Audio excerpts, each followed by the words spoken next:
ਅਸੀਂ ਇੱਥੇ ਫਸਲਾਂ ਦੇ ਵਿੱਚ ਆ ਗਏ ਹਾਂ ਤੇ ਥੱਲੇ ਆਲੀ ਸੱਟੀ ਹੈ। ਆਲੀ ਸੱਟਣ ਤੋਂ ਬਾਅਦ ਅਸੀਂ ਟਰੈਕਟਰ ਵਾਲਾ ਮੰਗਾ ਲਿਆ ਤੇ ਟਰੈਕਟਰ ਵਾਲਾ ਜਿਹੜਾ ਹੈ ਇਹ ਵਾਹ ਰਿਹਾ ਹੈ। ਤੇ ਹੁਣ ਕਣਕਾਂ ਦਾ ਮੌਸਮ ਆਇਆ ਹੋਇਆ ਹੈ ਤੇ ਟਰੈਕਟਰ ਵਾਲਾ ਵਾਹ ਰਿਹਾ ਹੈ ਤੇ ਇਹ ਹੁਣ ਰੌਣੀ ਹੋ ਰਹੀ ਹੈ। ਕਣਕਾਂ ਦਾ ਮੌਸਮ ਆਵੇ ਤੇ ਹਰ ਸਾਡੇ 12 ਆ ਵੈਨੀਆਂ ਰੌਣਕਾਂ ਮੇਲੇ ਲੱਗ ਪੈਂਦੇ ਨੇ। ਇਹ ਤੈਮੂਰ भाई होरी भों पा रहे हैं, भों पाते पैन ते अब्बे होरी जड़े ने हल वाह रहे हैं। ते सुबह सुबह भला हुए ट्रैक्टर वाला जड़ा लभ गया है।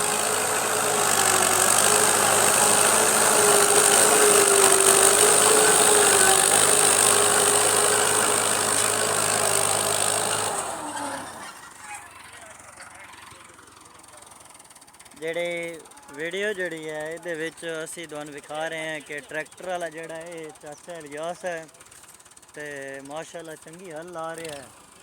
ਤੇ ਭਲਾ ਹੋਵੇ ਕੱਲ੍ਹ ਵਾਲੇ ਜਿਹੜੇ ਆਏ ਨੇ ਆਲੀ ਵਾਲਿਆਂ ਕਿੰਨੀ ਖੂਬਸੂਰਤ ਤਰੀਕੇ ਨਾਲ ਆਲੀ ਸੱਟੀ ਹੈ।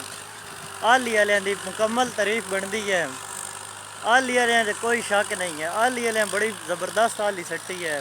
ये 13 चक अमजद आली वाला है जिसे आली सट्टी है। आली बड़ी ज़बरदस्त सट्टी से ये उसकी भाई तारीफ बढ़ती है। यकीन मन तुहानू पूरे किले च विखाने ए आली वेखो किंज उस बड़े ज़बरदस्त तरीके नाल सट्टी है। कोई जा उस नहीं छड्डी, जिथे जिथे उन्होंने खाली जा लभी है पूरे उस किले दे विच आली सट्टी है। तो मज़ा आ गया। इंज आली बड़े घट लोग सटते न। उस टाइम बड़ा लाया है, इस बार बहुत लेट आया, लेकिन जड़ी आली सट्टी से ना सरूर आ गया है। तो बिल्कुल टाइम के उत्ते ही सन जड़ा ना ट्रैक्टर वाला लभ गया है। तो आली वेखो बिल्कुल कदम ब कदम जड़ी नहीं सही सट्टी हुई है। तो ट्रैक्टर जड़ा बिल्कुल अज चलता पाया तो ये रौनी वास्ते जा साड़ी तैयार हो रही है। तो अब्बे होरी ट्रैक्टर वाले नाल ले आए नो ए साडे जेड़े ताजे शराफत है नो बहुत तैयार हो रहा है। तो यह पाया पिया हुण ये आलियां गड्डियां जितनियां ना ये अस चाहनियां सिर ते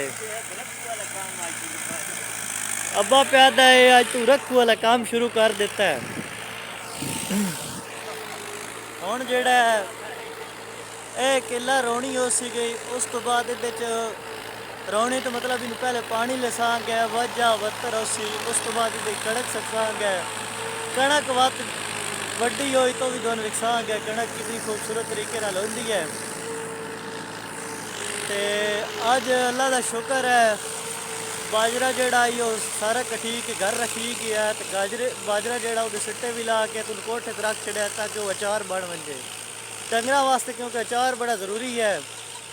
तो हुण दा व्लॉग जिहड़ा है सारी वाही हो गई है। अज सारा काम सैट हो गया। उस तो बाद रौनी उसी कणक गड्डी सी ते मेले मौजां सारा कुछ चलता रहा सी गया। तो हुण तुहाडे सामने चलना भों पा के घर लै जाना है। तो अज वास्ते इतना ही। अस्सलाम वालेकुम।